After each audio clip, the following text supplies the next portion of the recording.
Amém, amém, amém. Um bom dia, graça e a paz de Jesus para você que está aqui, para você que está aí.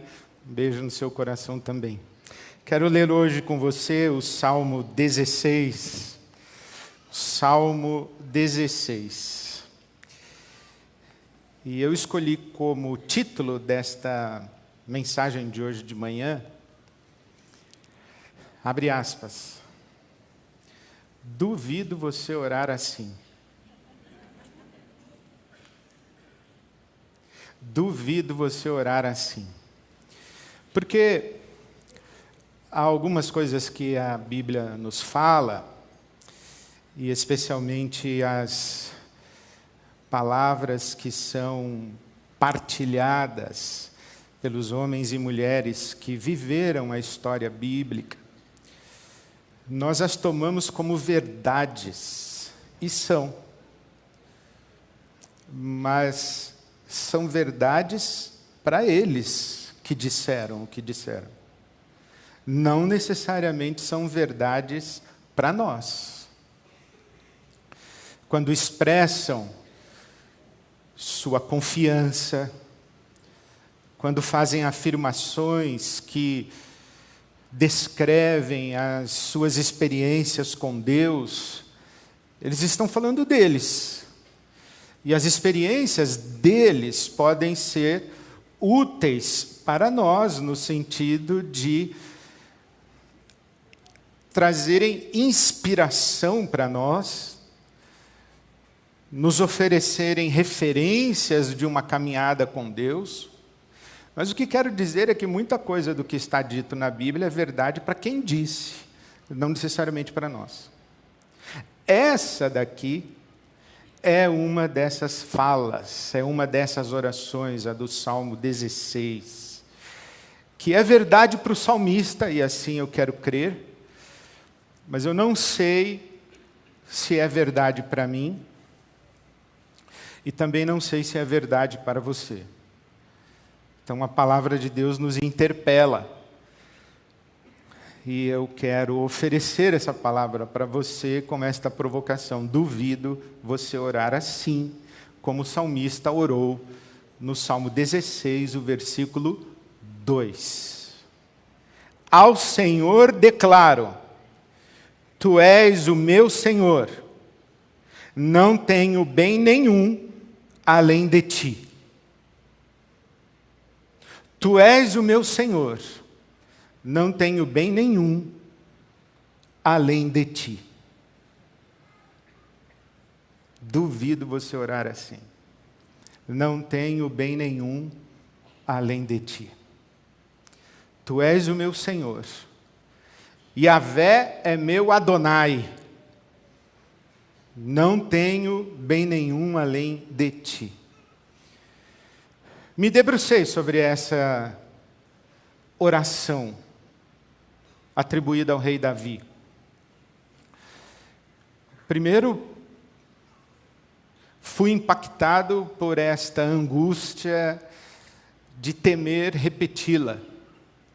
Será que eu posso fazer a mesma declaração?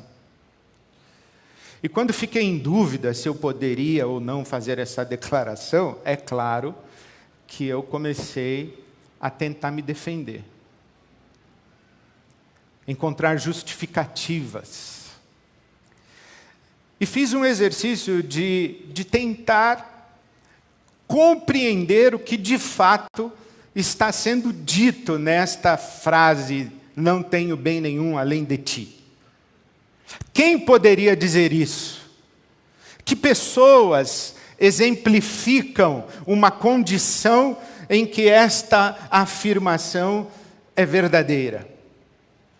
Lembrei imediatamente de Jó.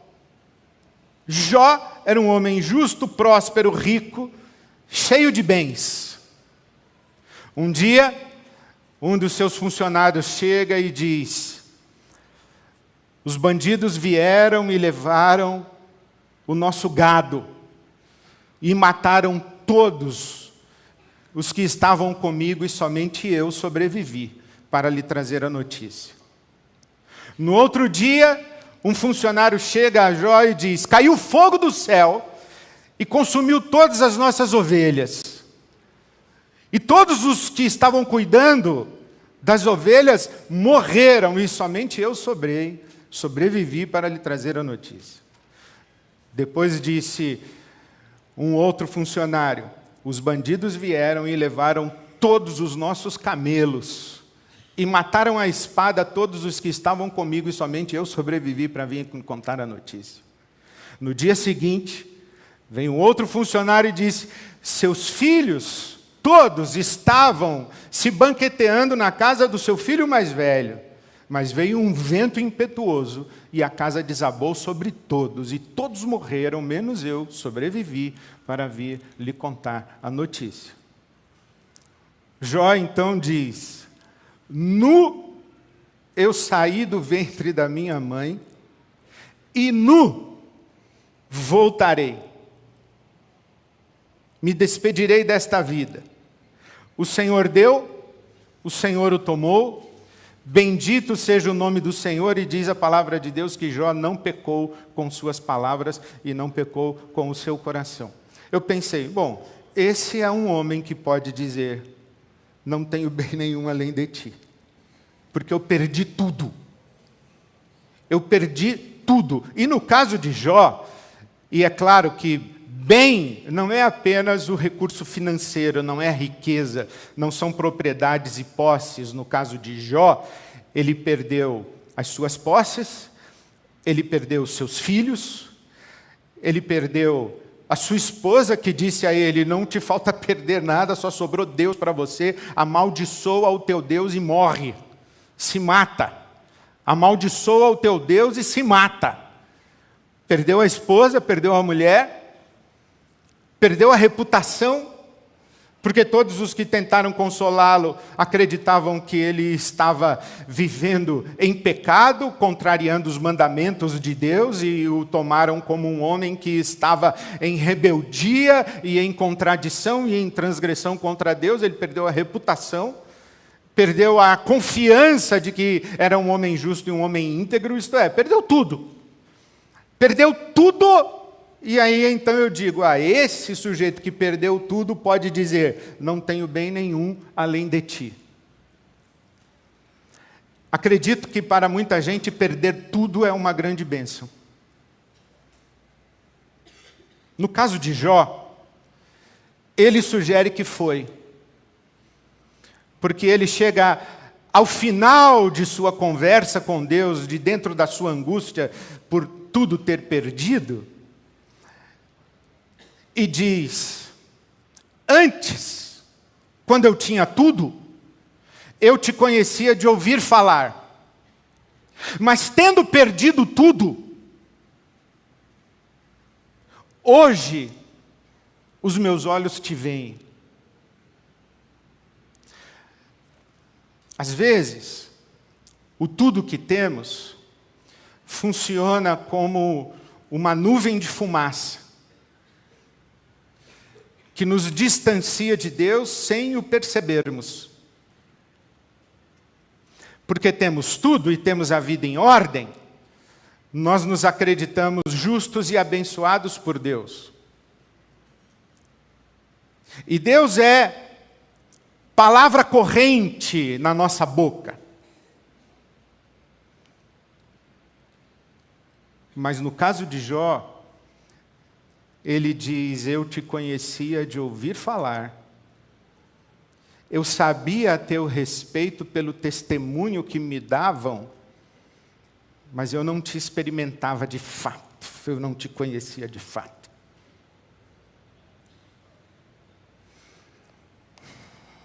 Bom, eu ainda não perdi tudo para chegar nesse lugar do Jó e dizer: não tenho bem nenhum além de ti. Uma outra possibilidade que me ocorreu foi aquela pessoa que nem teve tudo para perder. Aliás, nunca teve para perder. Está que nem aquela história que eu li há bastante tempo, do sapateiro do Joelmir Betting, que foi um grande jornalista, já falecido. Ele disse que estava engraxando o sapato e disse para o engraxate, né? Dinheiro não traz felicidade. E o engraxate disse: olha, doutor, eu estou louco para chegar o meu dia de descobrir isso. Porque eu nunca tive. Essa é a diferença entre o almoço, ele tem no máximo o jantar e está angustiado com o dia seguinte. Se ele tiver uma intercorrência, uma emergência, vivenciar uma situação eventual, ele não tem recursos, ele não tem nada que lhe sobra, ele só tem o suficiente para comer e sobreviver mais um dia. O miserável nem para o dia tem. Então pensei, aqueles que acordam e não sabem se terão o que comer no dia, como meu amigo pastor na Flórida, foi ao Haiti e perguntou a um pastor haitiano como era o dia dele. Ele disse: eu acordo de madrugada e vou em busca de alimento. Quando chega por volta de meio-dia, 1h da tarde, se eu não conseguir alimento, eu vou para uma agência humanitária e entro na fila para pegar uma senha para conseguir alimento no dia seguinte. E então volto para casa. Ele disse: bom, mas se você pegou a senha, você volta para casa sem alimento. Sim. E como a sua família faz? Não faz. Nós passamos um dia sem comer nada. E esperamos que no dia seguinte aquela senha nos traga alimento. Eu pensei, esse é um homem que talvez pudesse dizer: não tenho bem algum além de ti. Há muita gente no mundo que não tem nenhuma esperança, não tem onde se agarrar, não tem onde se apegar, a não ser em Deus. É uma condição de miserabilidade tal que não lhes resta nenhuma opção na vida senão um clamor e uma súplica pela misericórdia de Deus e um clamor ao céu. São pessoas não apenas que não têm o pão, elas não têm senso de valor,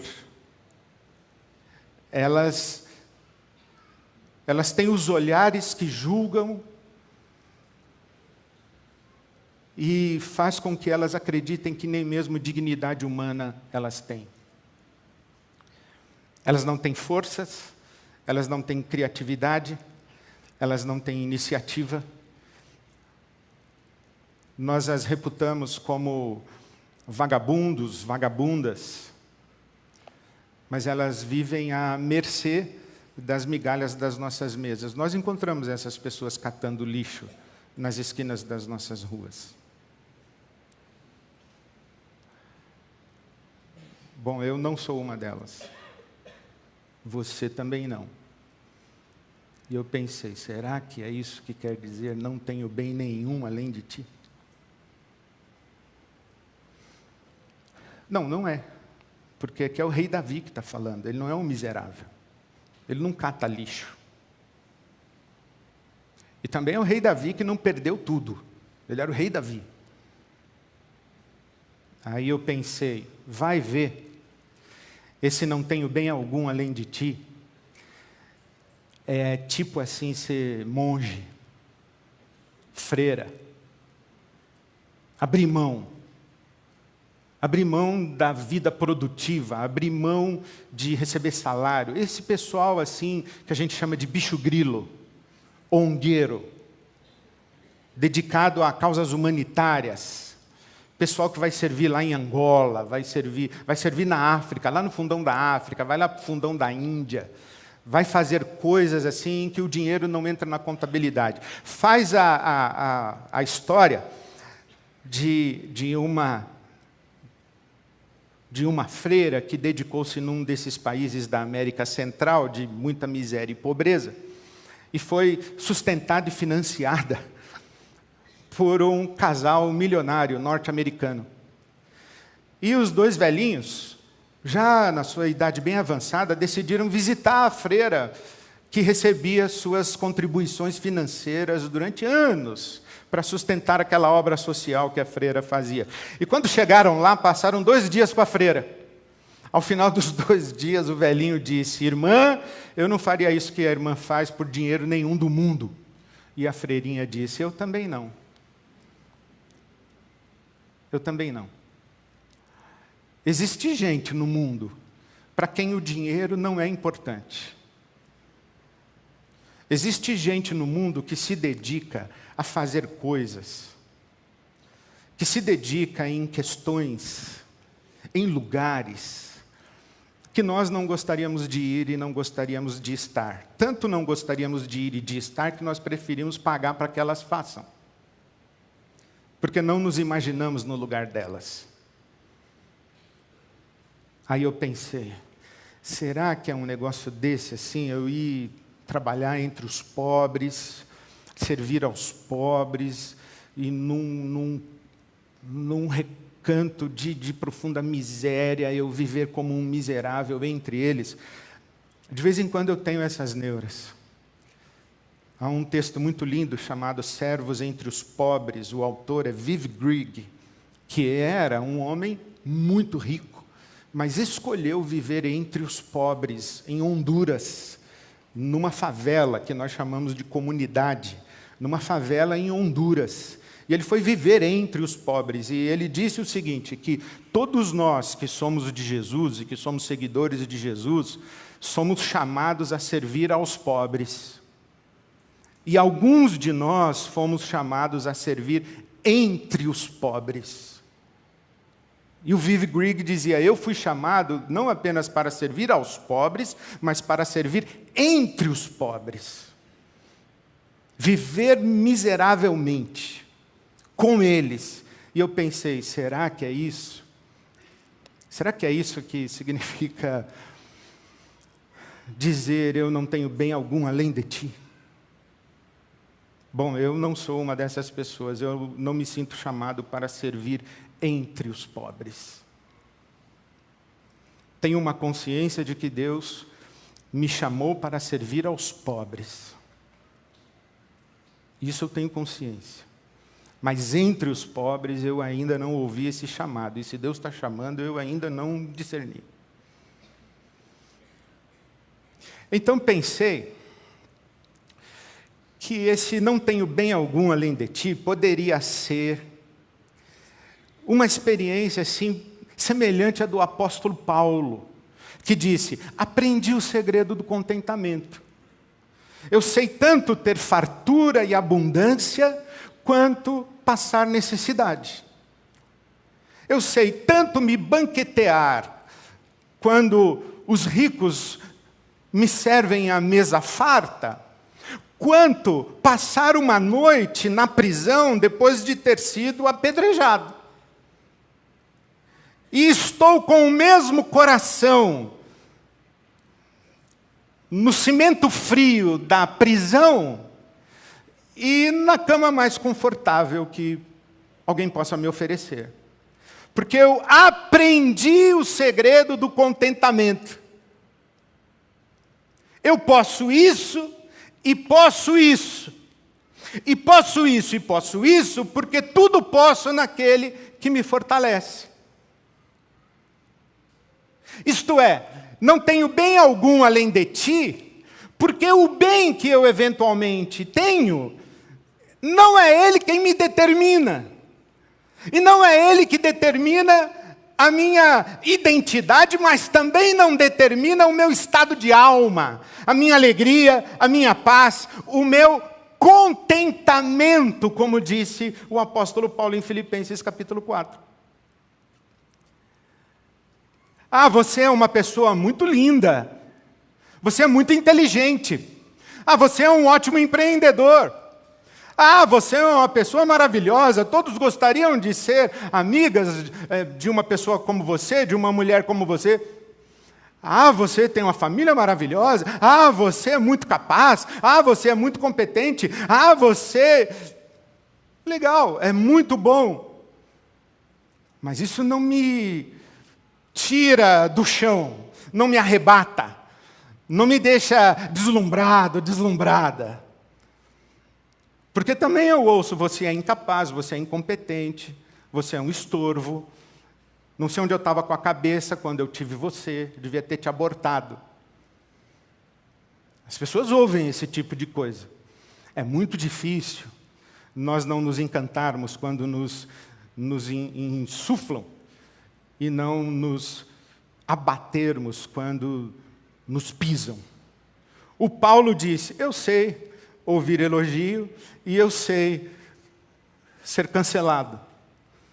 Eu sei quem eu sou, na verdade, não tenho bem algum além de ti. Eu pensei, bom, se é isso, eu não sei se eu já cheguei aí.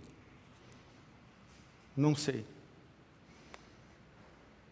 Pensei também que o Paulo disse assim, eu sou fariseu de fariseus, eu sou da tribo de Benjamim, eu sou circuncidado ao 8º dia. Ele deu o pedigree dele. Ele falou, eu sou judeu da melhor qualidade. Eu tenho todas as credenciais dentro da minha tradição.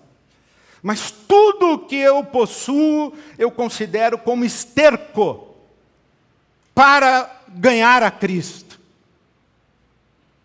A coisa que mais me encanta e que arrebata o meu coração é o conhecimento de Cristo. Ele diz mais, na verdade, em Filipenses 3, conhecer a Cristo, conhecer o poder da sua ressurreição e participar dos seus sofrimentos. Todo o resto, para mim, é esterco. É como lixo. E olha, todo o resto não são coisas ruins, feias e não valiosas. Não, é todo o resto. É tudo esterco comparado com Cristo. Aí eu penso, será que é isso que quer dizer? Ai, Senhor, não tenho bem algum além de ti, porque tudo bem que eu porventura possa ter, para mim é como se fosse esterco comparado contigo.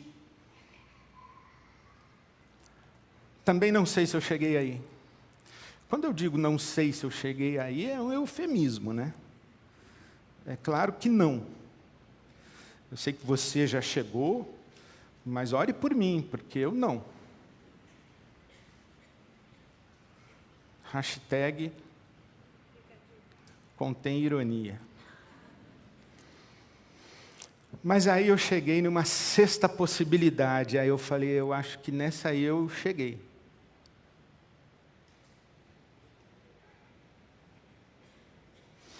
Não tenho bem algum além de ti, porque tudo o que eu tenho está em ti.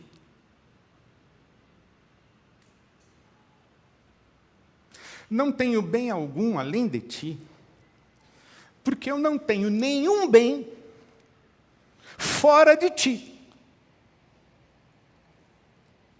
Aí eu peço licença ao pastor Kenner e faço uma interpretação livre do Salmo 16.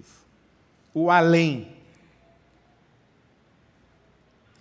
Existe o palco, a borda do palco e o além do palco. Aqui dentro do palco e o além do palco. Aqui dentro de Deus e o além de Deus. Não, eu não tenho bem algum além de ti. Porque tudo o que eu tenho está em ti. Não tenho bem algum além de ti, por óbvio, inclusive, porque não existe além de ti. Não existe fora de Deus. Não existe esse lugar, essa dimensão, essa experiência de vida, de existência, fora de Deus. Fora de Deus, Não existe. Em Deus tudo é e em Deus tudo está. E Deus não é mais uma coisa que temos ao lado de todas as outras coisas. Eu tenho gado, eu tenho ovelhas, eu tenho camelos, eu tenho casas, eu tenho filhos, eu tenho esposa, eu tenho saúde e eu tenho Deus. Deus é mais uma coisa que eu tenho. Não é possível tratarmos Deus dessa maneira. Deus não é mais uma coisa, a coisa mais importante, a coisa mais valiosa, a coisa mais poderosa, a coisa mais amorosa, a coisa mais perfeita, a coisa... Não, Deus não é uma coisa no universo das coisas. Paulo, quando está em Atenas, como é que ele fala e se dirige aos atenienses? Citando os poetas de Atenas, dizendo: em Deus nós vivemos, nos movemos e existimos. Nele somos, nos movemos e existimos. Então isso é um fato, não é uma possibilidade, é uma realidade. Tudo o que eu sou e tudo o que eu tenho está em Deus. Então eu posso sim dizer, não tenho nada, nenhum bem que não esteja em ti. Isso é um fato. É um fato, mas não necessariamente é uma realidade consciente para mim. E esta compreensão de que tudo que sou e que tudo que eu tenho está em Deus, esse discernimento, esse entendimento e essa apropriação desse fato, dessa realidade, afeta profundamente a minha vida de oração, porque eu não esqueci que nós estamos em enquanto oramos.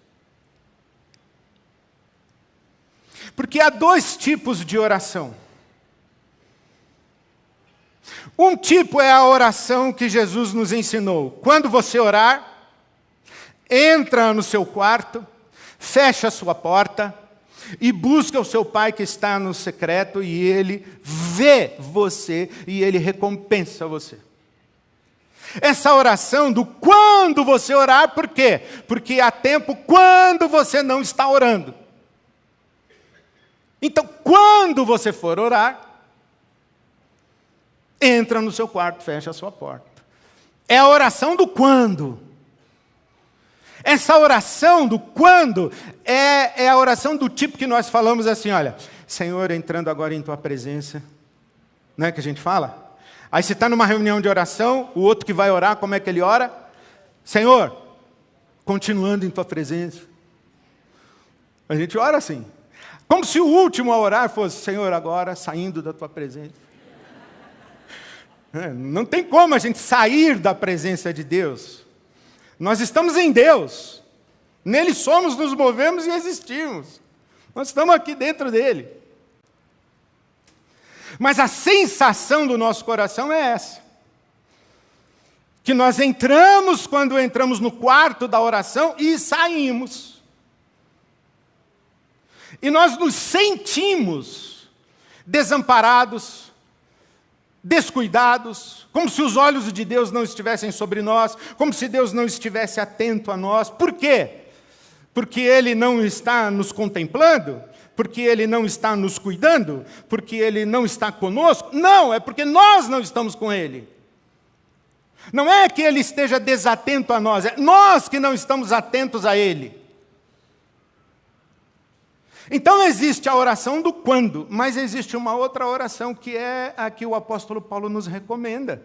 Na primeira carta aos Tessalonicenses, capítulo 5, versículo 17. Orem sem cessar. Eu digo, Paulo, não dá. Tenho que cozinhar, tenho que tomar banho, tenho que escovar o dente.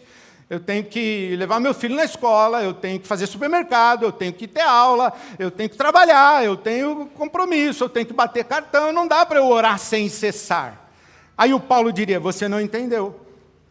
Você está pensando na oração do quando você orar, entra no seu quarto, fecha a sua porta, e eu estou pensando na oração do nele somos, nos movemos e existimos. Eu estou completamente sempre na presença de Deus. E a oração sem cessar não é uma oração na qual eu paro tudo o que estou fazendo e vou ao quarto para orar. Eu paro tudo o que estou fazendo, paro tudo, e vou ao quarto para dedicar a minha atenção exclusiva a Deus. Não, a oração do nele somos, nos movemos e existimos, é uma oração em que, enquanto eu estou fazendo o que eu estou fazendo, eu estou consciente da presença de Deus. Eu estou consciente, porque na presença de Deus eu estou, mas eu estou consciente da presença de Deus. Eu estou dizendo a Deus continuamente, o Senhor é bem-vindo aqui nisso que eu estou fazendo. Eu lembro que o meu pastor falava o seguinte: tem coisa que você faz que Deus sai da sala, viu? E eu pensava, antes fosse. Seria até bom que ele saísse da sala. Mas sabe, ele não sai. Ele fica lá. Você vai para a lama, ele vai junto. Você bebe água da poça, suja, de chuva, ele está junto. Você vai comer com porco, ele vai junto. É tudo na presença dele que você está, e ele está com você. De vez em quando eu acho que ele ainda bate no seu ombro e fala, tem certeza que nós vamos entrar aí? E você fala, Senhor, agora é o que eu vou fazer. Se eu quiser, o senhor fica aí,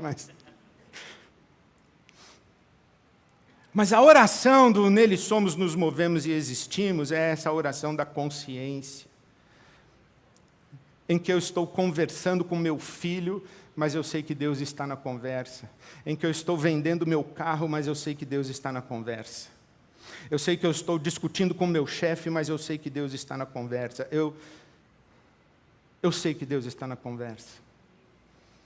Eu estou assistindo Santos e Coríntios hoje, 6h30, eu sei que Deus está na conversa. Deus está lá comigo. Está comigo. Porque nele sou, existo, vivo. Eu tenho essa consciência. E eu sei que eu tenho filhos, mas eles estão em Deus.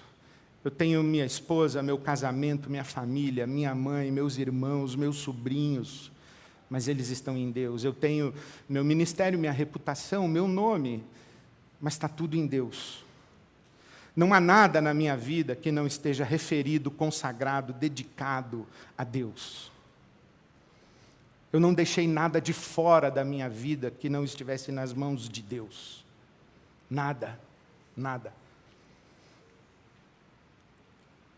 Já foi tudo entregue, já foi tudo dedicado, já foi tudo consagrado. Nada mais é meu. E Deus pode dispor daquilo que eu tenho, daquilo que eu sou, a hora que Ele quiser, porque é dele. Sempre foi, mas nem sempre eu tratei como se fosse. Sempre foi tudo de Deus, mas houve tempo na minha vida em que eu tratava como se fosse meu, não dele. Há ocasiões e situações na minha vida em que eu pego algumas coisas e eu tiro de Deus. Eu digo assim, Deus, aqui o Senhor não mexe. Nisso o Senhor não toca. Isso aqui eu não posso te dar. Isso aqui eu não tenho condição de viver sem. Isso aqui é meu. Se o Senhor tirar isso de mim, eu vou ficar velho testamento com o Senhor. Se o Senhor tirar isso de mim, se o Senhor mexer nisso aqui, eu vou ficar de mal, eu vou ficar ressentido, magoado. Porque isso aqui é meu. E aí, nessa hora, eu não posso dizer, não tenho bem algum além de ti. Porque eu tenho alguns bens que eu guardei comigo. São meus. Lembra Jesus dizendo, não ajunte tesouros na terra, mas ajunte tesouros nos céus. Jesus não está falando de tesouros da terra e tesouros dos céus. Fruto do Espírito, tesouro do céu. Carro, tesouro da terra. Não. Para Jesus é fruto do Espírito é tesouro, carro é tesouro, saúde é tesouro, relógio é tesouro, filho é tesouro, inteligência é tesouro, oportunidade de trabalho é tesouro, tudo é tesouro. Caráter é tesouro, fé é tesouro, tudo é tesouro. Depende de onde o tesouro está. Se está na terra ou se está no céu. E Jesus diz, o tesouro que está na terra, a traça consome, a ferrugem consome e o ladrão leva embora. Mas o tesouro no céu, esse aí ninguém toca. Então, quando eu ouço o salmista dizendo, não tenho bem algum além de ti, nas 5 outras lá eu levei bomba. Nessa daqui estou tirando 6, assim, 7. Porque tem algumas coisas na minha vida que se Deus mexer, não vou gostar. Eu vou ficar daquele tipo, por que, Senhor? Por que comigo, Senhor? Por que agora, Senhor? Por que o Senhor não me avisou antes para eu me preparar, Senhor? Por que o Senhor não ouviu minha oração, Senhor? Eu vou ficar na luta com Deus, porque tem algumas coisas que eu não quero fazer, mas eu tenho que admitir que eu faço. É que eu tiro da mão de Deus e guardo comigo. E aí eu digo, não tenho bem algum além de ti. Aí Deus diz assim, tem umas coisas que você maquiou, aí eu muquiou. Tem, está contigo, não está em mim, não está comigo. E sabe o que eu queria dizer? 2 coisas para você. Sabe o que tira o nosso sono, a nossa saúde, a nossa paz? Sabe o que estraga as nossas relações? Sabe o que traz um monte de complicação para a nossa vida? São essas coisas que a gente tira de Deus e retém. Essas coisas. E a gente tem medo de dizer, Senhor, é tudo teu, dispõe como o Senhor quiser, a hora que quiser, do jeito que quiser e como quiser. A gente tem medo de fazer isso. Porque a segunda coisa que eu quero lhe dizer é como Jesus orou na sua chamada oração sacerdotal. João capítulo 17, especialmente o versículo 10. Não cheguei lá ainda, pessoal. Hoje não cheguei, hoje esquece. É todo domingo, mas hoje eu estou confessando assim, bem confessado. Não cheguei. João capítulo 17, versículo 10. Jesus diz assim, tudo o que tenho é teu. E tudo o que tens é meu. Puxa. Vou te falar, para o cara chegar nesse lugar, de dizer para Deus, tudo o que tenho é teu. E tudo o que tens, eu sei que é meu. É para dizer, beijo no coração, meu Pai, e vou dormir em paz, sem medo do amanhã. Porque tudo que eu tenho é dele, e tudo que ele tem é meu. Que medo, que ansiedade, que angústia. Não tenho bem algum além de ti.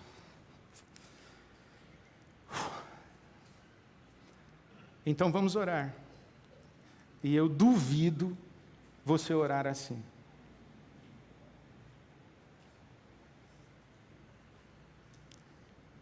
Como eu duvido você orar assim, porque eu honestamente, não é retórica, não é jogo de cena, não é nada. Eu estou falando sério. Eu não sei se eu tenho essa coragem. Eu sei que devo, mas eu não sei se tenho essa coragem.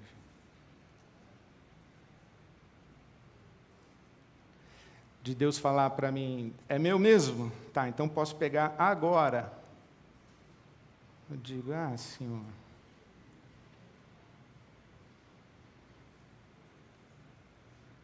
É meu mesmo? Tá, então eu posso dispor e a partir de amanhã você vive sem.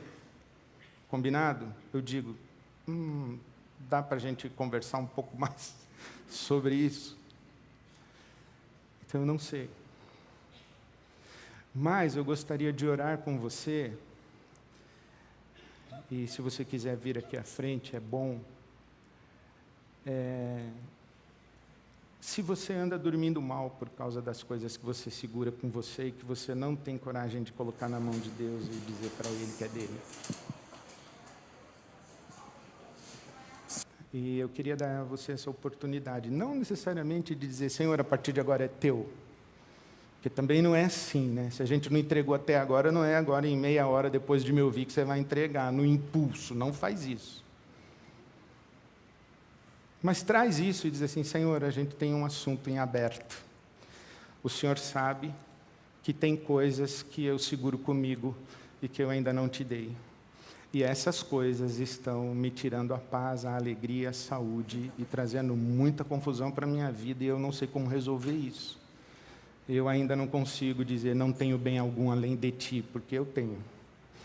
Eu tenho o Senhor e algumas coisas. E eu quero conversar com o Senhor sobre isso e começar a conversar sobre isso com o Senhor agora, nessa oração. E se você quiser fazer isso, saiba que eu sou o primeiro aqui na frente, tá bom? Nós vamos orar juntos, mas eu estou aqui com você. Vamos ficar em pé e se você quiser vir aqui, eu estou te esperando.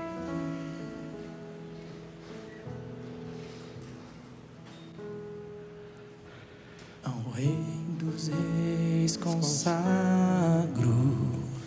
tudo o que sou, de gratos louvores transborda o meu coração. A minha vida eu entrego nas tuas mãos, meu Senhor, pra te exaltar com todo o meu amor. Eu te louvarei conforme a tua justiça e cantarei louvores, pois tu és altíssimo. Celebrarei a ti, ó Deus, com meu viver. Cantarei e contarei as tuas obras, pois por tuas mãos foram criados terra, céu e mar e todo ser que neles há. Toda a terra celebra a ti, cânticos de júbilo, pois tu és o Deus Criador.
eu não acreditava nesse negócio de ter unção, sabe? Mas aí eu tive uma experiência pentecostal uma vez, numa igreja Assembleia de Deus. Aí eu comecei a achar que esse negócio de unção é verdade.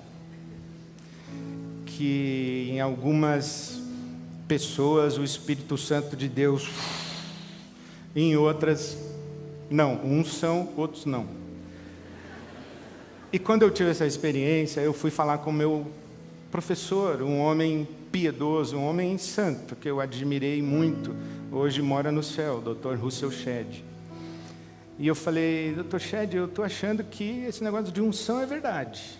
Ele falou, meu filho, é. Ele falou, de onde você tirou isso? Eu falei, porque eu tive uma experiência pentecostal. E aí ele virou para mim e disse assim, e o que foi que Deus lhe pediu? Porque para todo mundo que eu conheço que diz que teve uma experiência com o Espírito Santo, ele pediu alguma coisa. E na hora que ele perguntou, eu sabia o que Deus tinha me pedido. Incrível, né? Eu já contei essa história. Deus me pediu a minha reputação. Por que eu estou contando isso? Porque agora, quando eu estava falando, é meu mesmo, posso pegar? Sabe que a primeira coisa que eu pensei? Na Valentina e no Jorginho. Meus netos. Mas agora, presta atenção no que eu vou lhe dizer. O nosso Deus não aceita sacrifícios de vidas humanas.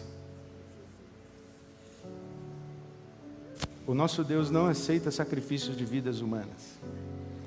Se você pensar, Deus vai levar meu filho, minha filha, meu marido, minha esposa, meu pai, minha mãe. Não, Deus não faz isso para você ter uma experiência com Ele. Deus não faz isso. Deus não leva as pessoas que nós amamos. Isso aí são os deuses pagãos, que os reis de Israel, inclusive, sacrificavam seus filhos a eles. O nosso Deus não. Essa é a grande experiência de Abraão, quando foi sacrificar Isaac, Deus falou, para. Não. Eu não recebo sacrifícios de vidas humanas. Não tenha medo que Deus vai tirar de você uma pessoa que você ama. Jogue isso fora, isso não vem de Deus. Eu estou falando de outras coisas.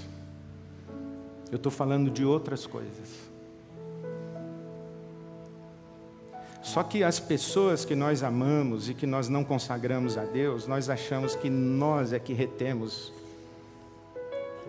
É que nós somos responsáveis pela vida delas, por elas, pela saúde delas, pela felicidade delas. Nós somos responsáveis por elas, como se elas fossem nossas. Não, não são nossas.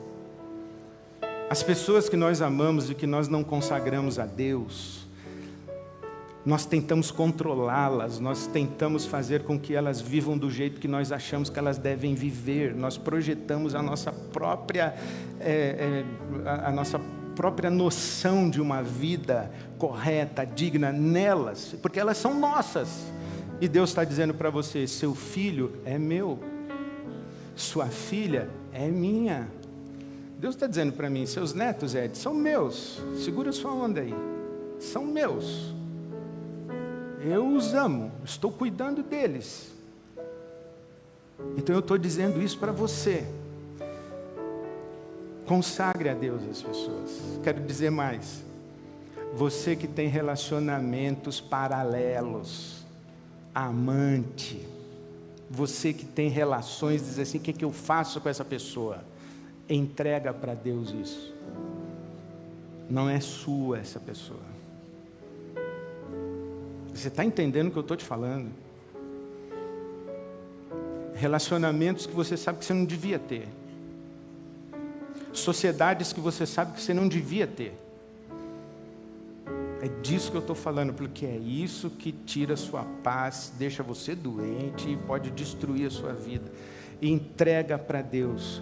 E creia que Deus sabe como cuidar do que você vai entregar e sabe cuidar de você, porque Ele sabe o quanto vai doer em você entregar. Está entendendo?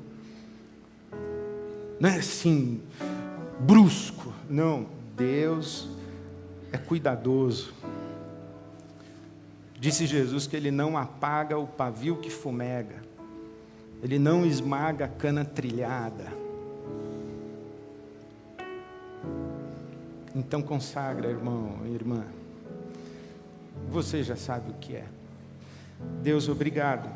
Obrigado, Senhor, porque temos recebido vida das Tuas mãos. Em Ti nós somos, vivemos e existimos. Não existe nada fora do Senhor. Nada, nada, nada. Não existe nada do que somos, nada do que temos. E não existe nada de bom nas nossas mãos que não tenhamos recebido de Ti. Tu que és o Pai das luzes, Tu que és a fonte de toda boa dádiva, de todo dom perfeito. Obrigado, Senhor. Nós reconhecemos isso e confessamos o nosso pecado de reter em nossas mãos aquilo que desejamos, aquilo no que temos prazer, aquilo no que somos viciados e não imaginamos viver sem. Nós consagramos as Tuas mãos. Difícil, Senhor, bem difícil. Parece que vai um pedaço da gente arrancado, mas nós confiamos no Teu amor